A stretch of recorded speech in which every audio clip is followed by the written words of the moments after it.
You couldn't work like a straight graveyard shift, straight swing shift. Or Oh, you had to rotate. Yeah, on paper you had to work a rotating Good evening, shift, ladies and gentlemen. but they would let you. My name is Asaph Switch Adonai, and welcome to a special edition of Asaph Cafe. This is our 10th episode of this program, and it happens to fall on the Christmas holiday. So I've decided to expand the cafe tonight, and I've invited some guests.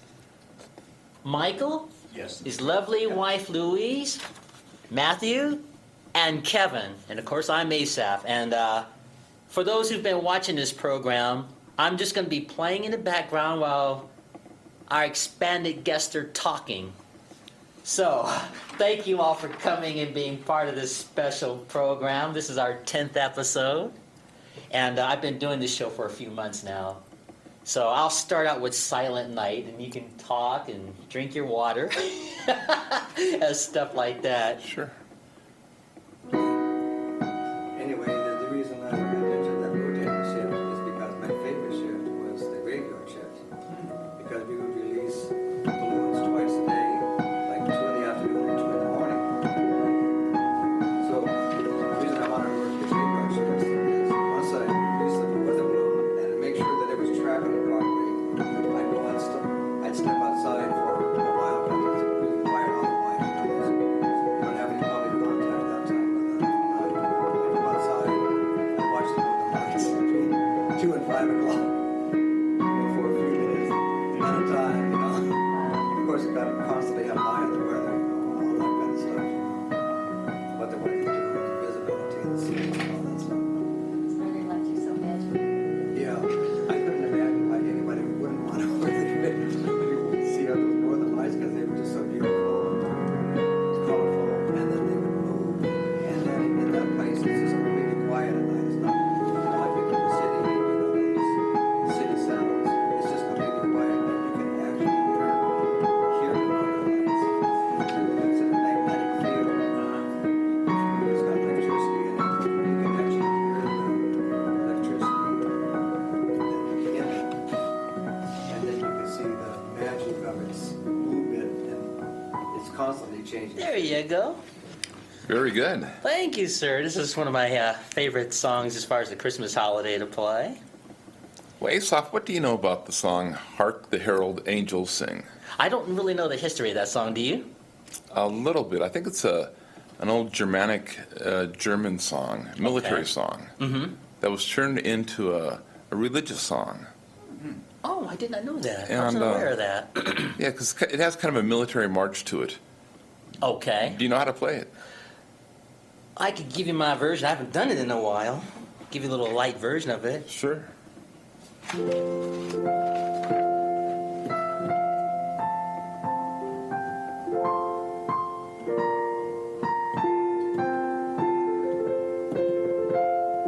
Anyway, not all of our moments were great moments. It was, you know, we did take our flack once in a while. The weather was pretty bad. It's a very popular area. People, important people, you know, they could be like movie actors or famous sports figures. They'll come up there they'll plan pay in advance, pay like for a charter fishing trip or hunting trip. But when they come, a lot of times they come. Hey, good There you job. go. Very Little good. classical version to that song. Nice, nice. So, let's see. How long have you been living in Missoula now? I would say 18 years. 18 years? How do you like living here? I love it. Cool. Of course, I haven't lived in Missoula all the time. A lot of that time is down in the Bitterroot Valley Mm-hmm. and down there by Florence. But Cool. it's all the same area. And you, Mike, how about you? We've been here a little over 35 years now. I guess you must really like it here in Missoula, too. We do. That's neat. I've been here almost 7 years now. And I grew up in Sacramento, California. And I just got tired of the big city life. So I decided to move to Montana. And this has been neat to live here. I just got tired of, the big city life as far as taking 2 hours to get home. Oh, Yeah. I'm sorry. That's one of the things. If I make a mistake, we can just keep going. There you go. That's not like me to miss that. It's easier for us to keep going than for you. I'll do it again. What the mistake? Yeah, redeem myself. Anyway, I got tired of the big city life. You know, taking 2 hours to get home when it's like take you 20 minutes normally. And I got tired of the crime and everything, the smog, the whole big city experience. So is that kind of a problem in Sacramento? It's everywhere in those kind of cities, especially Los Angeles, Chicago, New York, sure. you know. And Sacramento, I think Sacramento has like 2 million people. At least it did when I was there. There's more people in that city than we have in this whole state. Oh, I'm sure. So, Twice as many to me. yeah, I guess you want to get technical about that. Yeah, so I just decided to move here. And I've loved it ever since. Yeah. The only drawback about living in a smaller city, at least for me, is in my line of work, the opportunities can become more scarce. Yeah. Because like how I got started in show business, I did student teaching for 2 years right after I graduated high school. And then I went to the San Francisco Conservatory when I was 19. And then I went to Los Angeles, and I used to do community events for Loyola Marymount University, that little Catholic college over there in Los Angeles. Sure. And I played for them for 5 months. And then I got the opportunity to meet Bumps Blackwell, who was Little Richard's manager, and he went on to become my teacher. Oh my God. Yeah, so that's kind of my humble early beginnings. And after training for 3 years with him, then I was ready to start performing. And he passed away in '85 before I got to sign the artist management contract with him. But I had enough experience with him anyway, and landed my one of my second major jobs in Vegas when I was 26. And the rest great. is history. So I had played there for a season. I played at the Marina Hotel, which is now the MGM Hotel. Sure. And I played with a group, a singer named Pat Guidry. He's well known on that strip. I mean, his name was up there with people like Tom Jones and at the Riviera Hotel, all the rest. So I'm like the little guy, the peanut guy. And I used to just play in the background while this man would sing. And Sure. he would sing, you know, the music of Sam Cooke, Wow. Otis Redding, Louis Armstrong. Oh, sure. It was pretty cool to see the background and other musicians that were in the background. Oh, yeah. I was like the baby of the bunch. No, that's The great. kid, the one breaking in. Yeah. The kid just getting started, so There you that was go. kind of cool to play in the background for Pat Guidry. He's still going strong after all these years. He's still performing in Vegas. Well, he kind of retired for a while, and then he came out of retirement, so he's still singing. Wow. He sang at the Riviera, I think the Caesar's Palace, and all those other major hotels up on that strip there.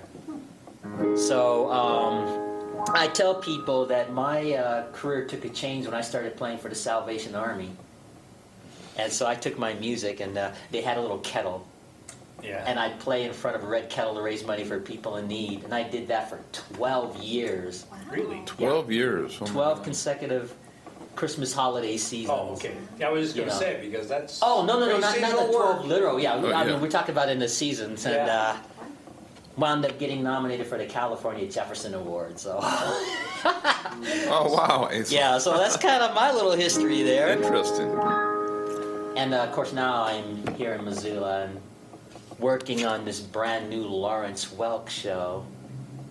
It's called Music with Asaph, remake of the Lawrence Welk show. So we're, I have a lot of people that are not only on this pilot, but that'll be working on this for the 2015 season. So we're having Whoa. fun with that. Good luck on that one. That's... Yeah. Yeah, that's going to be a wonderful. chore. Well, Lawrence Welk left a great legacy of music, and so I want to resurrect his show, but we're just going to do more modern songs.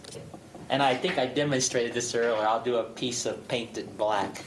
The Rolling Stones. You don't hear a piano version of that every day.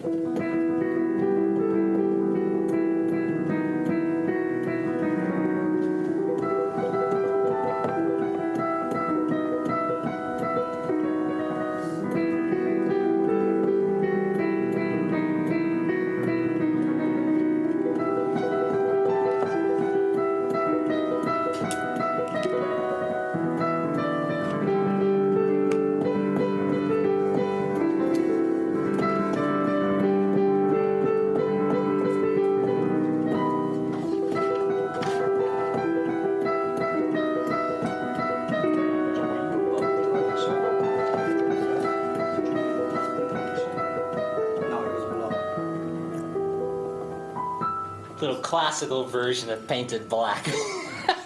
Sweet. So that's kind of what we're going to do on this new Lawrence Welk show. We're just going to take more modern songs and do it in the Welk style with the gowns and all of that, and do this here. And this show, ladies and gentlemen, is available on the YouTube right now. Just put Music with Asaph, a remake of Lawrence Welk, and you can see this actual pilot of this new Lawrence Welk show. And Mayor John Ingham was part of the program, so that was a lot of fun. He was just such a great sport. Yeah. Does it show up pretty easily with if you just search on Lawrence Welk or? Well, he granted the interview on the program too, but in the meantime, I kind of put him to work on the show. Ah. So every time a performer came out, he just kind of opened the door.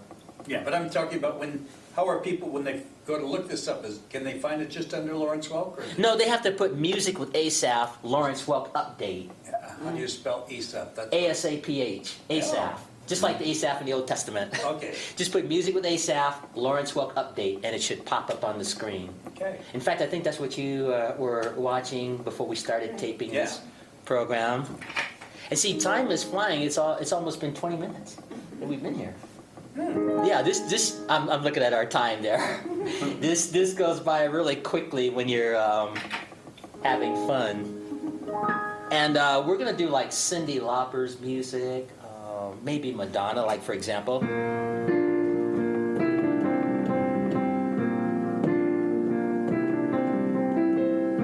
You know this song? Yes. Material Girl. I'll do a piece of.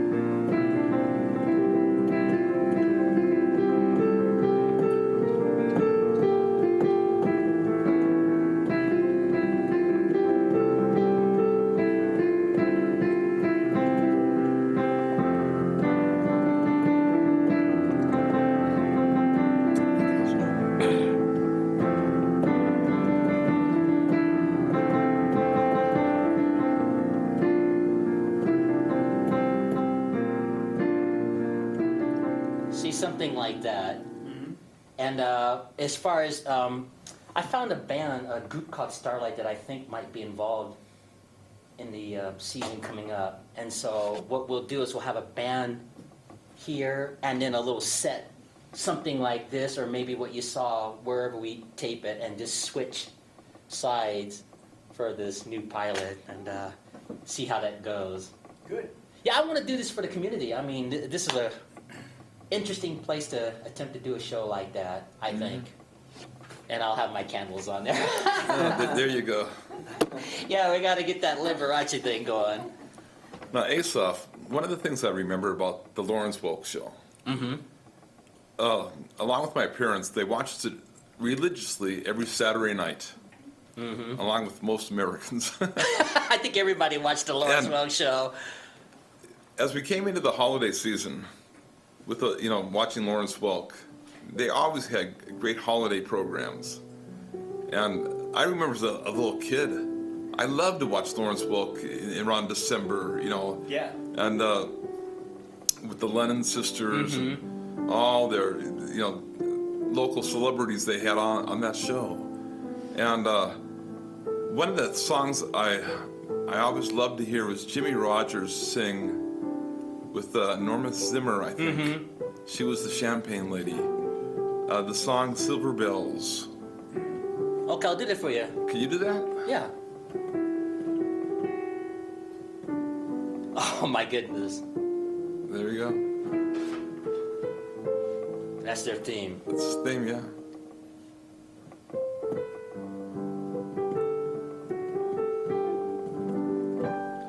I just impromptu did that. No, so. I'm glad you did. It brought back some great memories.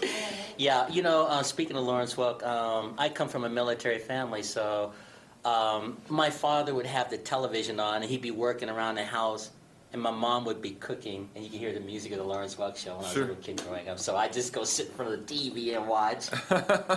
And you get exposed to some interesting things. Oh, yeah. I mean, I know that Lawrence Welk was like the butt of a lot of comedians, and a lot of people thought, oh, corny Lawrence Welk. But actually, if you pay attention to that show, it's some really fine entertainment. That's why a lot of people watched. That's right. Some So great I want to musicians. honor his, and I contacted the Lawrence Welk Network, so they're aware of what I'm attempting to do. And I want to follow in his footsteps, his legacy, And every modern song we do, we'll have the gowns, we'll have the bubbles. I have my little baton at home, and that sort of thing. So we're going to keep it in that style. That's good. Like, you know, I might do like Michael Jackson's Beat It. Here's a piece of it.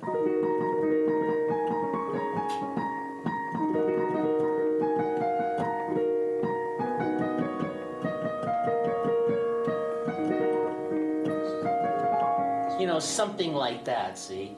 And I think people are ready for that, to have that kind of entertainment back again.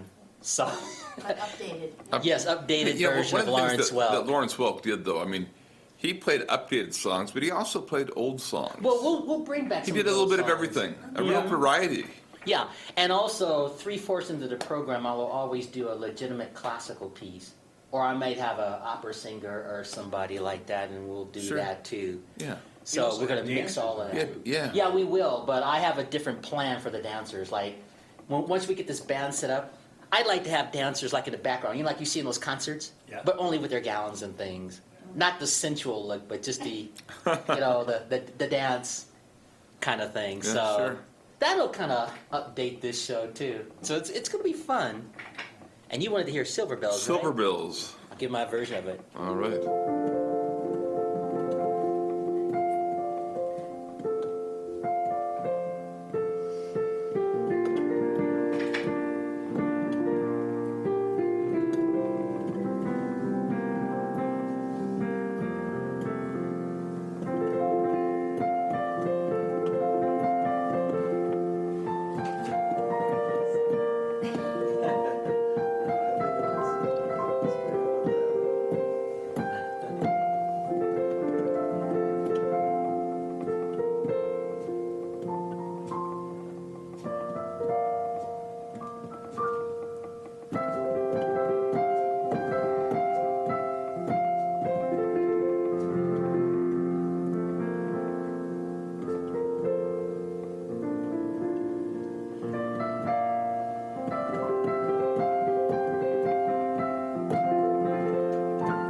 There you go, little classical version of Silver Bells.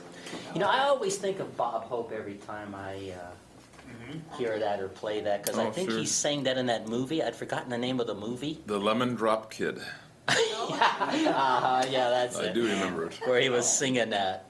But see, our younger audience probably won't remember that. So, see, this is why it'll be fun to bring this Lawrence Welk show back to life for the next. Just think of it as Lawrence Welk, the next generation. You know, Asaph, you know what I think we should do? What's that? There's a song.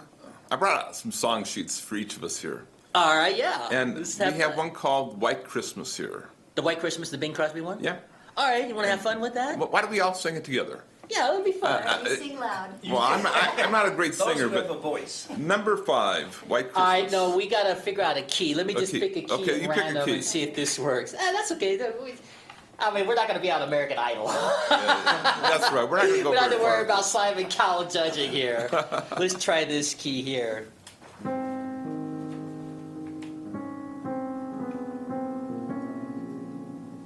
Will that key work? I think that will. Yeah. Or at least try that.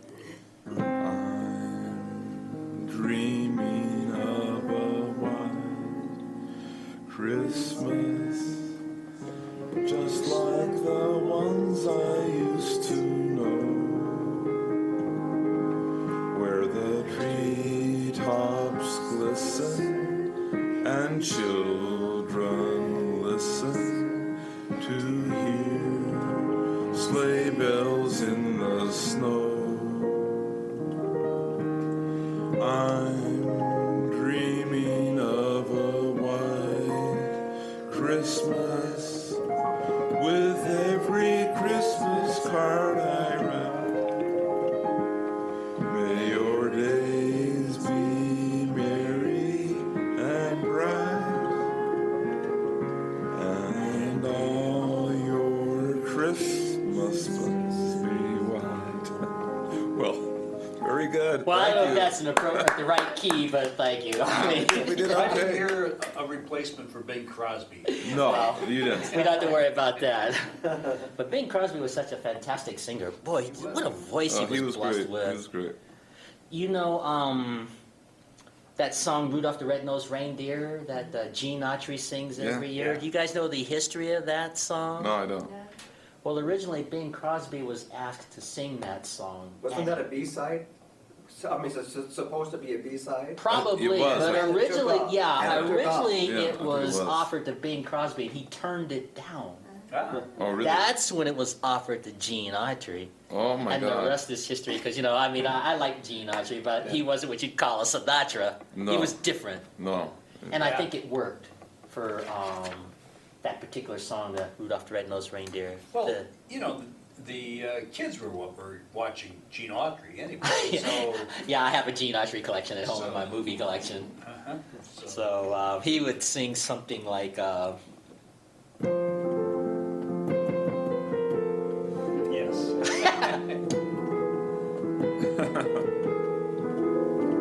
Tumbling, tumbling.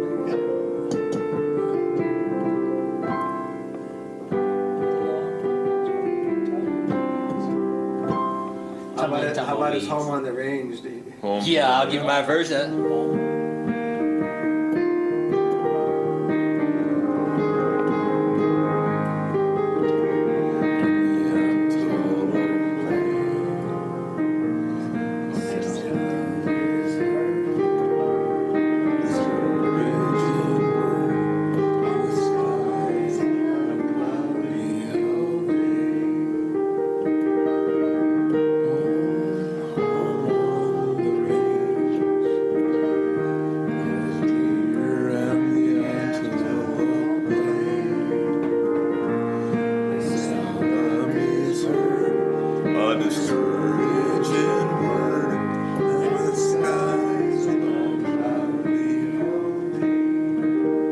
There you go. Isn't that cool? Home on the Range. We got to hit Jingle Bells, number one. Okay, I'll give you my version of that. Your version of Jingle Bells. I'll give you mine too.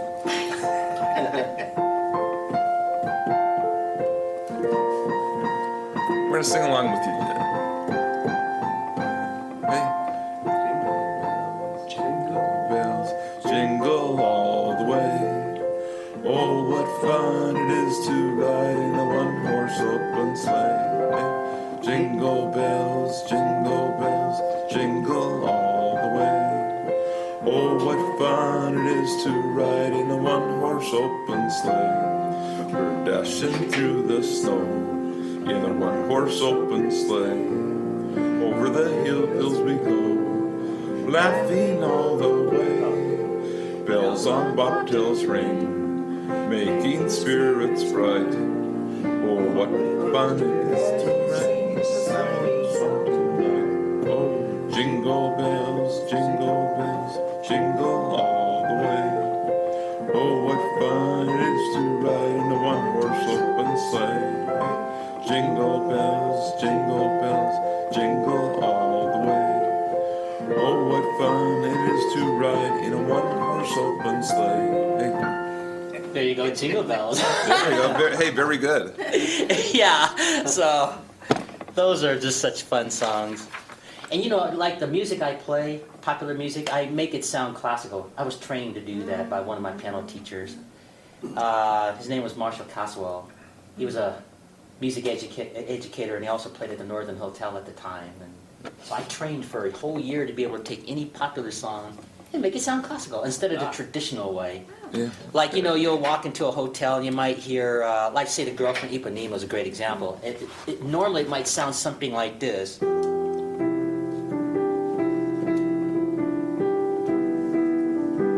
See, kind of straight. Yeah. And that's fine. But Asaph,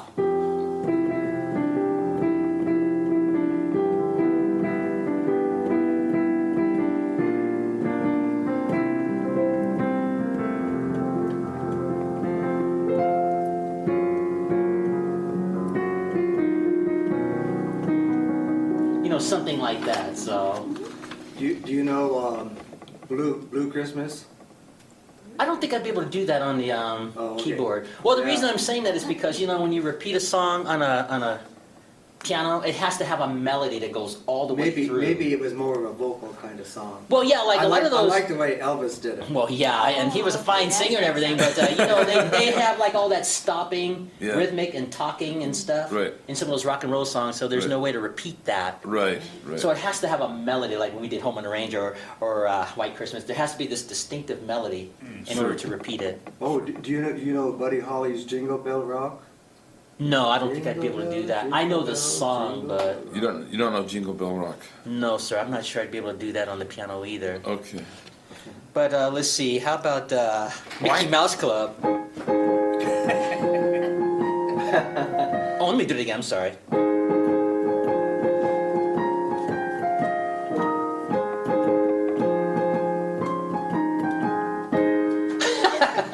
Whoa. No, that's probably not going to be a good one to sing, but Now here's one. You know, isn't it funny? Since working out in the mall, we tend to be very careful. You know how we greet people. You know, in the stores. I mean, it used to be, you don't want to say Merry Christmas. You want to say Happy Holiday. And now, every year's a little bit different. People are greeting us with Merry Christmas. they ought to keep Christ in Christmas, or whatever a person's religious beliefs are. Exactly. And so our response is Merry Christmas and that.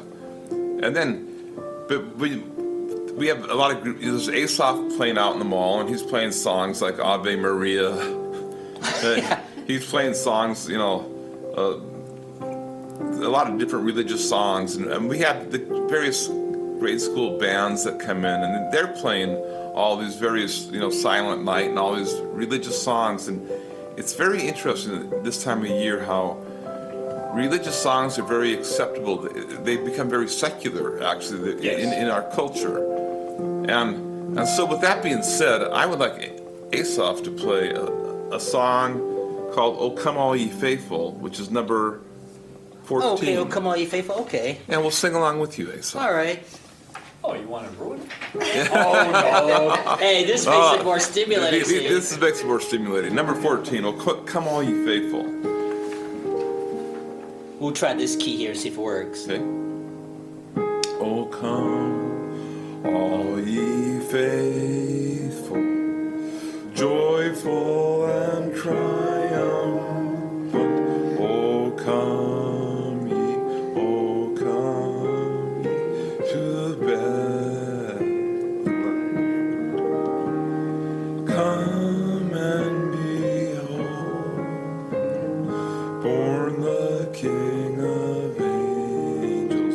Oh, come, let us adore him. Oh, come, let us adore him. Oh, come, let us adore in Christ the Lord." There you go. Oh, yeah. That wasn't my key. That was Okay, my key. well, Yeah. okay, I don't know. See, that's the thing It's about not that. mine isn't on the piano. It's more like the key of you or something. Should I make it a little higher? Let's try that No, it again. doesn't. That won't help me. Oh, okay. Oh my God. Well, you see, I don't sing. I can hide behind the piano because I don't sing at all. I mean, if I sang, I'd sound like Kermit. No, I'll tell you, it's not mine, but it's interesting though how it's a lot of fun working in the mall this time of the year because you have all these groups coming in and singing all these religious songs, which I think is great. And then it's all of a sudden this whole thing between church and state just kind of melts away. And, Yeah, it's kind of neat. I look at whatever a person's religious beliefs are, it seems like they should be able to put some of those differences aside for the sake of holiday and just Yeah.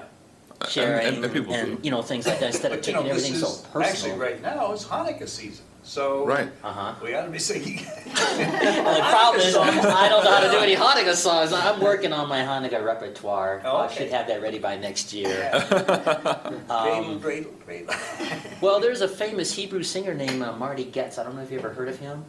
He does a lot of the Jewish Hebrew kind of songs, like the Adonai songs and things like that. And so I'm working on those repertoires. I should have it ready by next season. Next. Yeah. Well, there you go. Yeah, I've been The working. I decided versatility. to. I decided to incorporate some of those songs. Good idea. Here's a song called "Hear the Bells Ringing." I'll give you my version of it. I don't know if you'll Let's recognize it hear or not. Oh, I'm sorry. Try it again.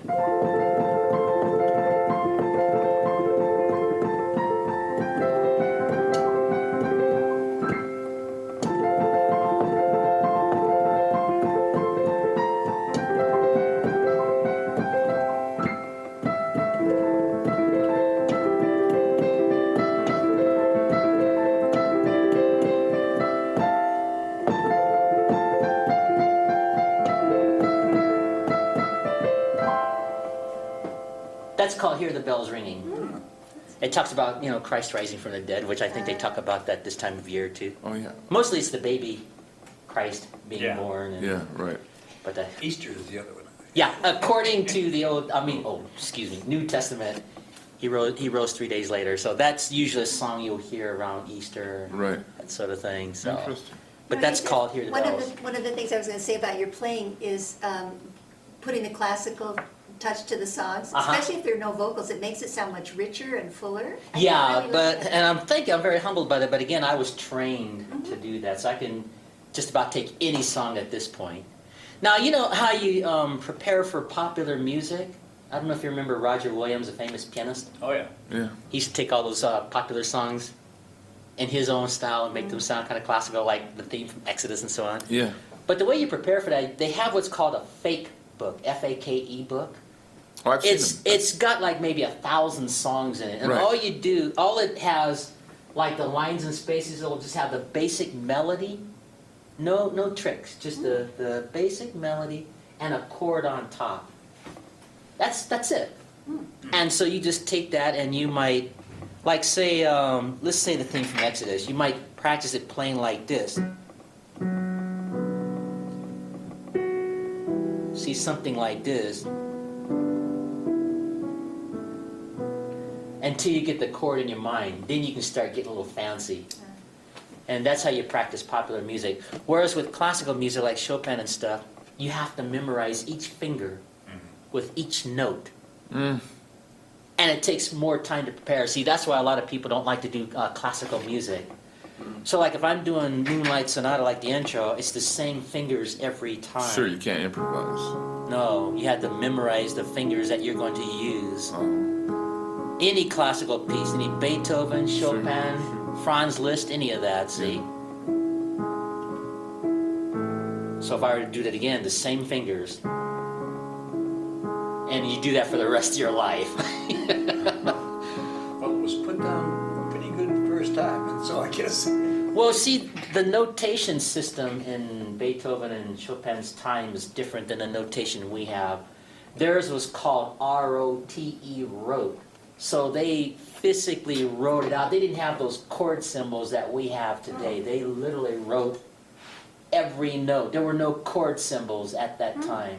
So if they had a bass line like that Moonlight Sonata, it was physically written out. Like they had a treble clef and a bass clef, and they had all these notes.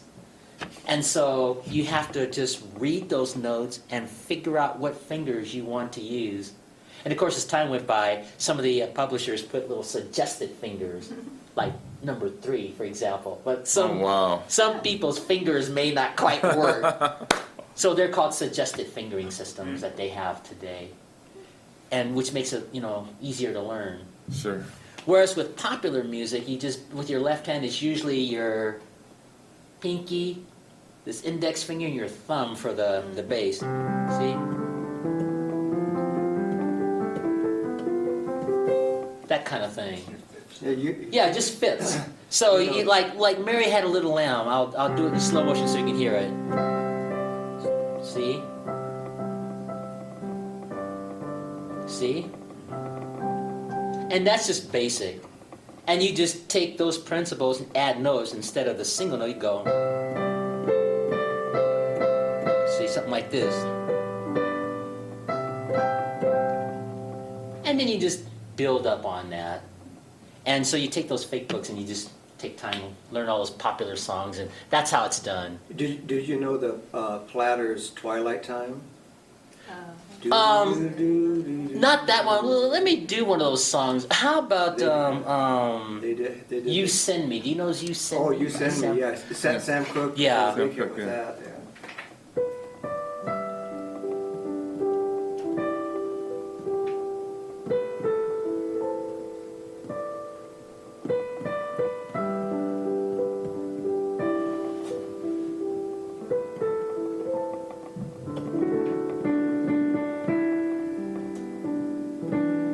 something like this, see?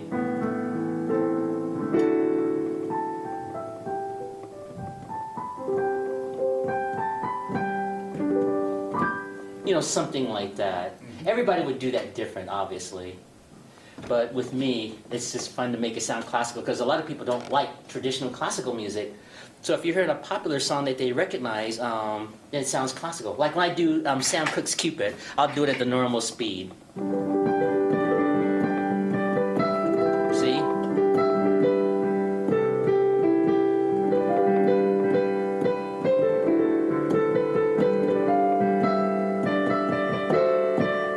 See, something like that. So you get your classical music in. And that's the fun thing about playing popular music in a classical style. You know, It's just different. Play Daydream Believer for everyone. Okay, it's been a while since I did it, I'll do it again. Daydream Believer was a song written by the group The Monkees Monkeys, yeah. years ago. Yeah.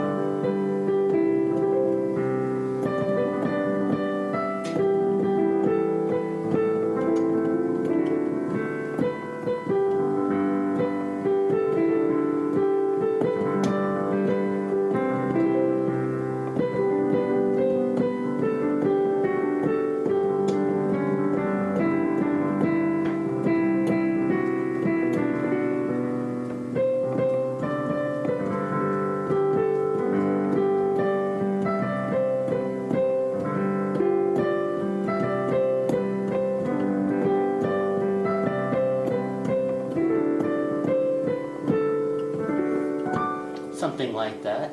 You know, just have fun with it. Mm-hmm. And you know, you may not necessarily play it exactly the same all the time. That's another thing that's fun about popular music. Yeah, you could obviously. Yeah. Yeah. What about The Impossible Dream? Oh, okay, I'll do that for you, my version of it. No. But I got a record collection. I got 45. We're down to about our last 15 minutes on this program. I'm just going to extend it to an hour and just do one taping. Okay. Because I think our cameraman has disappeared, so I can't see the angles. He fell asleep.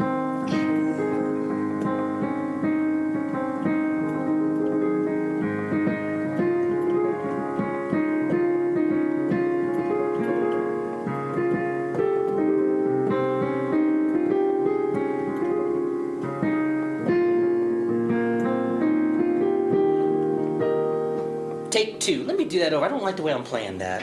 You know, it's harder to play on these little electronic keyboards than the regular pianos too. Just the action of the instrument. Oh, And yeah. you notice how it has a more of a muffled, quieter sound? Sure. These Yeah. instruments weren't designed for that kind of stuff. They're more like for sustained tones, like, you know, those rock bands and things Right, like yeah. that. Let me do that again. I didn't like the way I Well, did you know, that the interesting anyway. thing is, what kind of a piano do they have out in the mall? It's called a Samick Grand Piano. S-A-M-I-C-K, I think it's how it's pronounced. Okay.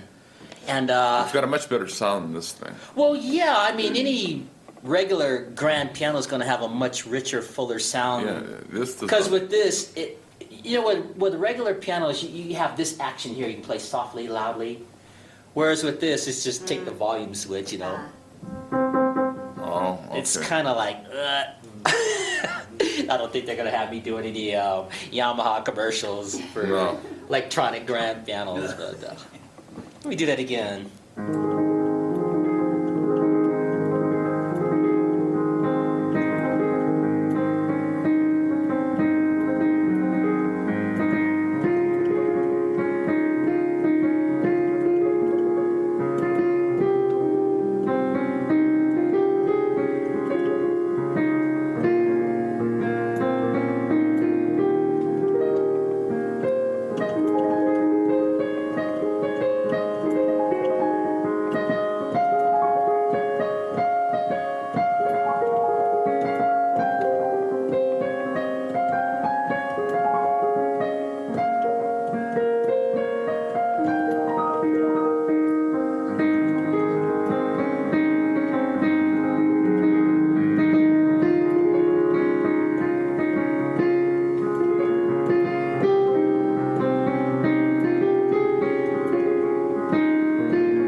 chorus of that Oh, song very there. good. But it just makes a big difference on a grand piano. You can really express yourself more. So, I mean, I'm not trying to talk myself out of a tune, but that's the reality of these instruments here.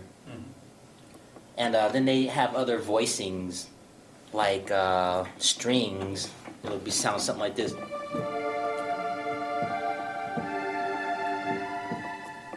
See, something like this. I know.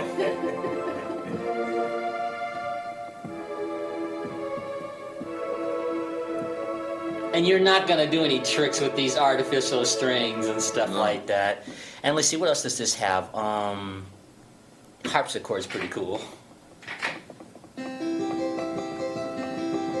This sounds a little bit closer. This little Prelude in C by Bach.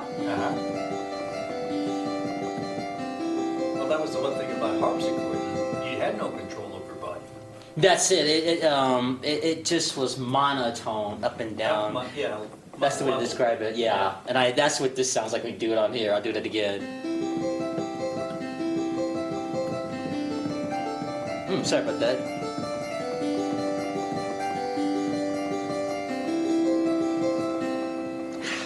It's just not as fun.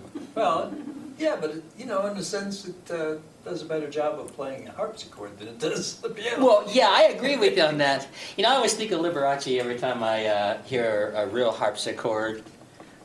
Did you remember the old television show, the Batman series with the actor Adam West? I do. Yeah. You remember that? They had the, You mean the pow and the wow? yeah. Yeah. Oh, yeah.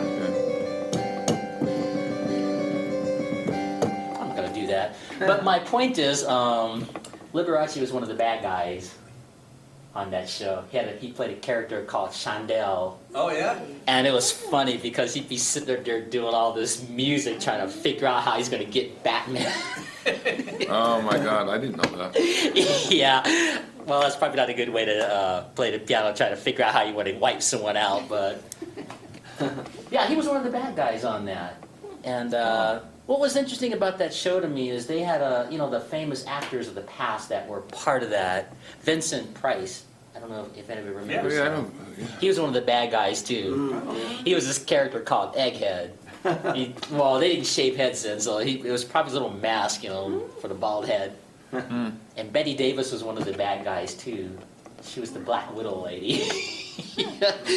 And they had these cheap little big tarantula-looking fake spiders that would try to get Batman and Robin on that series. But when you're a kid, it's a lot of fun to watch. Yeah. See, I was a little older than a kid, so I didn't see it that much. Yeah, when that show was in its heyday, I was in like first or second grade, so my mom would let me stay up an extra 30 minutes to watch Batman when I was growing up. Oh my God. Yeah, that's a true story, and then she'd send me to bed. So when did you start learning to play piano? I was about 10 years old, and what I wrote in my autobiography, you might find this story amusing. Let's put this back to the piano. Anyway, I come from a military family, and my father was stationed in Taipei, Taiwan. So me and my father and brother and sister and family, we lived there, and we just came back to the United States at that time.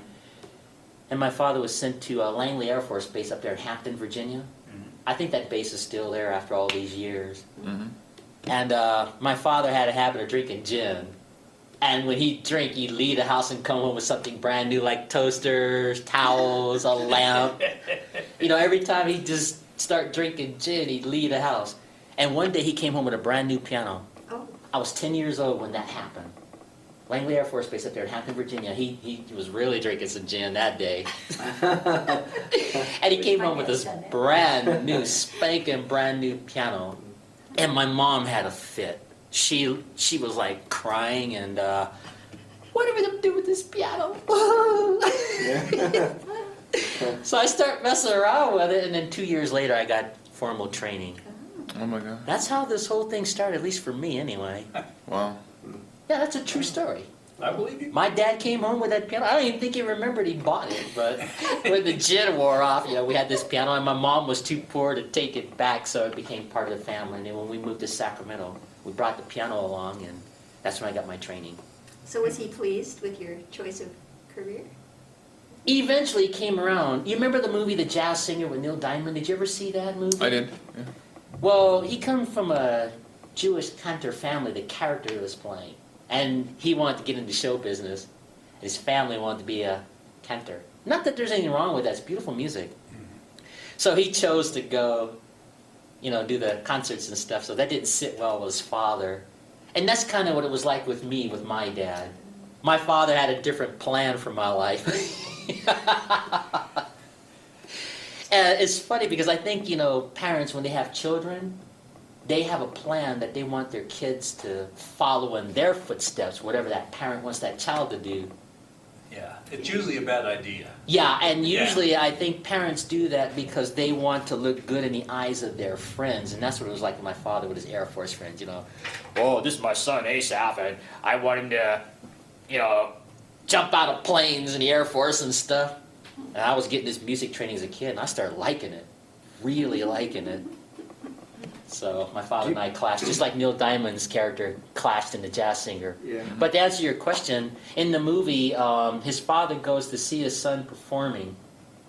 And even if his father didn't fully accept it, he appreciated it. And that's what it was like with my father before he passed away. He got to see some of my early performances. And some of his friends in the Air Force was like, you got to see your son. You got to see your son. He's not as bad as you think he is. And my father would not go to my early performances for a long time.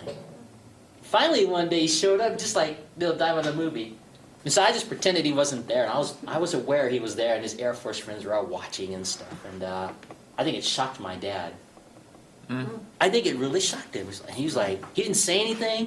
He didn't say like, good job or anything. You know how your ego, Yeah, sure. that little get that Yeah, ego exactly. thing. But I think he was surprised and very proud, Oh, that's great. even if he never voiced Yeah. it. That's And I'm glad I got a chance for him to see some of my early performances before he passed away. Yeah. Yeah. And I think he would be probably very surprised the pianist I went on to become. Especially with this new Lawrence Welk show, so. Do you know this old tune from the 50s? Pat Boone sang it. Probably others sang it too, but Love Letters in the Sand. Oh. I know of that song. I don't know that song well enough. I've only heard it a few times in my On a life. day like But I'm today, familiar. we pass the time away. Yeah, I'm by familiar with love Pat Boone. letters in the Yeah, I don't think I'd be able to do that one. But he was another amazing singer. You know what I always appreciated about him? He had such a clean image, You if you did. think about it. And I had read or heard in some kind of a interview or biography about him, he never did any love scenes. Did you ever notice that? He decided, I didn't care.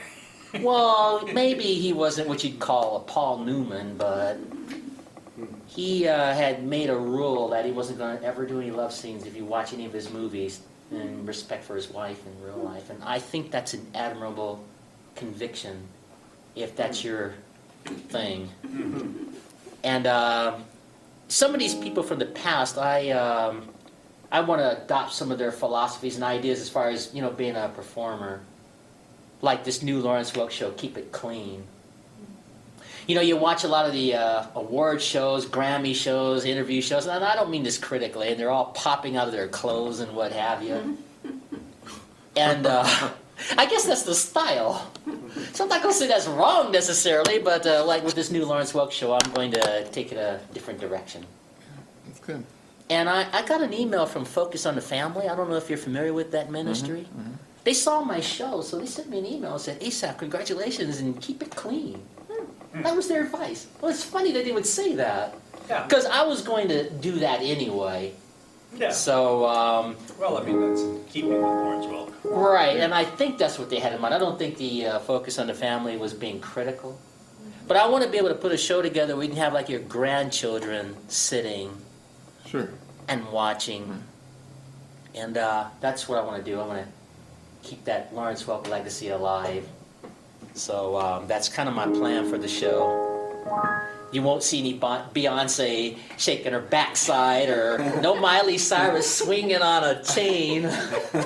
Oh, how about this one? I saw it on a cable news show one time. It was when I was up in Alaska. It's called the National Network, and it was just some kind of a country show. I don't remember which one it was.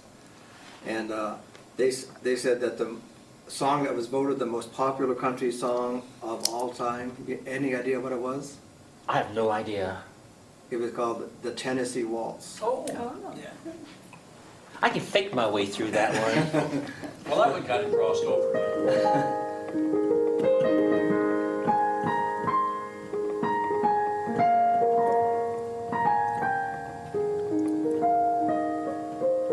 So I don't really know that one. Let me make that up to you. How about, let's have fun with Slim Whitman. And this will be the final song for this segment here. Do you have any extra time, or do you guys have to leave? We can just go into tape part 2. I'd have to reset the cameras. All right. Works for you. Well, this is part 1 of our Christmas special, and I'm going to end it with a Slim Whitman to the Cattle Call. Oh, yeah. And then we'll go to part 2 of this program here. Let me give you my version of...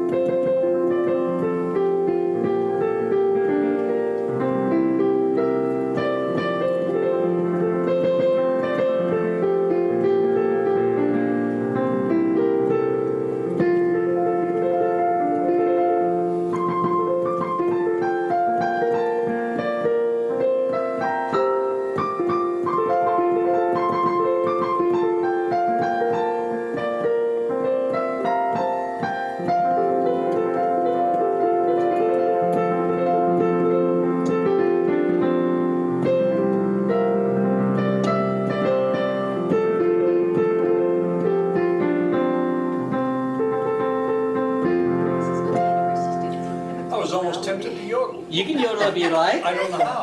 I didn't hear any yodeling. Well, I can't yodel. And I used to watch Slim Whitman on TV when I was a little boy growing up. And it was always cool to watch this man singing. He had an interesting career. Now, was he the Canadian? Yeah, I think he moved to Canada or overseas in his later years and did his concerts there instead of in the United States. Right. But that Cattle Call was... Eddie Arnold had a monster hit with that too. Yeah, I'm sure the people of that era did, but Slim Whitman to me was just Yeah. the most interesting person to ever do the Cattle Call. Yeah. He just had a more rich baritone voice to me when he was younger, and it was fun to watch. Yeah. And on that note, ladies and gentlemen, we're going to conclude this first part of Asaph Cafe. Again, my guest, Michael, his wife Louise, Matt, and of course, my friend Kevin. And thanks for tuning in. We're going to be setting up for part 2 of our show. So until our next show, Maranatha.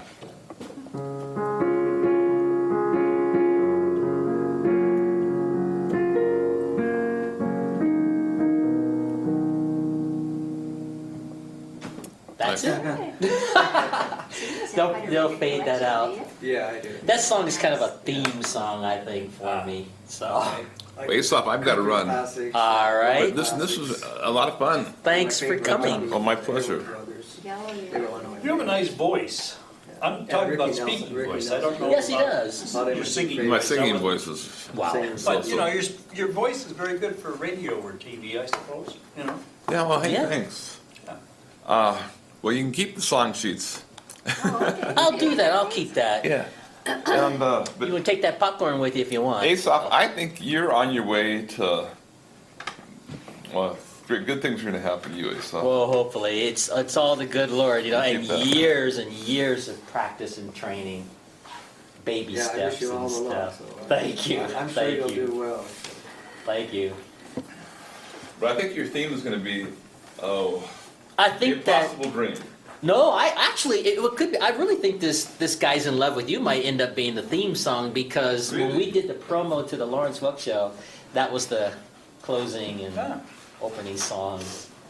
And I just freeze on that chord right there instead of doing the entire song. So. Well, let's stretch our legs. This Guy's in Love with You. Was that The Burt Bacharach piece. Burt Yeah. Bacharach. Yeah, but didn't Engelbert Humperdinck, he had a hit with that? Oh, I'm sure all those Yeah, singers in yeah, that era yeah, probably Probably did. several of them had a hit with several. that. Yeah. Mm-hmm. Yeah. Isn't this such a cool setup, though? Yeah, this is nice. Yeah. It's nice. Yeah. So now you see what I do with my time. No, I think this is great. Yeah, I'm in this studio always doing shows. Folks, take care. See you Right. later. All right. Thanks, Kevin. I'll Bye, see you Kevin. tomorrow. Yeah. Good meeting you, Kevin. Same here. Take care. What I'll do since he's gone, I'll take this down. And if you have a little bit more time when I do the second, I can make that a shorter. And Matt, you're welcome to stick around if you like. Okay. Does anybody know what the time is? Yeah, it's It's like 6 o'clock. Oh, okay. When does the waiter come? I don't know. Just have to use your imagination. Can I help you, sir? Yeah, I'm just gonna put these here out of sight. Would you guys? Let me go check the Would you film guys back be able to here. drop me off Okay. afterwards? I'm gonna put that table down. Okay. Okay, Because you I want normally this- gotta take the this bus. moved? That's the Oh, only way I yeah, get no, home. no, no, we'll have I think the last bus might be out. So I'm gonna have to find this zone after stack. out here, I guess. Yeah, I don't know the studio, but there's gotta be one somewhere. Yeah. I think I came through here.